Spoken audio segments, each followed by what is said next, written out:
পার্শ্ববর্তী দেশ ভারতে নাগরিকত্ব শনাক্ত নিয়ে দীর্ঘ কয়েক মাস ধরেই চলছে বিশেষ কর্মসূচি। অবৈধভাবে বসবাসকারী অভিবাসী বলে প্রথমে আটক করা হচ্ছে, এরপর অনেককে সীমান্ত পার করে পাঠানো হচ্ছে বাংলাদেশে। এছাড়া বিভিন্ন ক্যাম্পে আটক রাখার ঘটনাও ঘটছে। তবে এবার এর অংশ হিসেবে এক অভিনব কৌশলের কথা জানিয়েছে মহারাষ্ট্র প্রশাসন। বেআইনিভাবে বসবাসকারী বাংলাদেশি এবং রোহিঙ্গাদের চিহ্নিত করতে এআই বা কৃত্রিম বুদ্ধিমত্তা ব্যবহার করবে তারা। এরই মধ্যে বিশেষ অভিযানের অংশ হিসেবে অবৈধ অভিবাসী সন্দেহে মহারাষ্ট্রের বিভিন্ন বাসিন্দাদের নথিপত্র যাচাই করছে পুলিশ।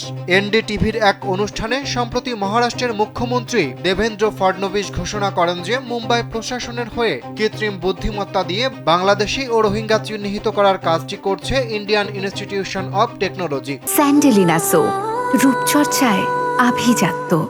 তবে প্রযুক্তিটি কিভাবে ব্যবহার করা হবে তা এখনো স্পষ্ট নয়। এদিকে কৃত্রিম বুদ্ধিমত্তা বিশেষজ্ঞরা ধারণা করছেন যে সম্ভবত একজন বাংলাদেশি বা একজন রোহিঙ্গা কিরকম দেখতে হন, তারা কিভাবে কথা বলেন, কেমন পোশাক পরেন, কোন অঞ্চলের বাসিন্দা, এরকম নানা তথ্য দেওয়া থাকবে এআই টুলকে। এছাড়া তাদের সঙ্গে বাংলায় কথা বলার ধরনও শেখানো হবে যন্ত্রকে। তবে এ প্রক্রিয়ায় নির্ভুলভাবে বাংলাদেশি বা রোহিঙ্গা অনুপ্রবেশকারী চিহ্নিত করা প্রায় অসম্ভব বলে মন্তব্য করেছেন এআই বিশেষজ্ঞরা।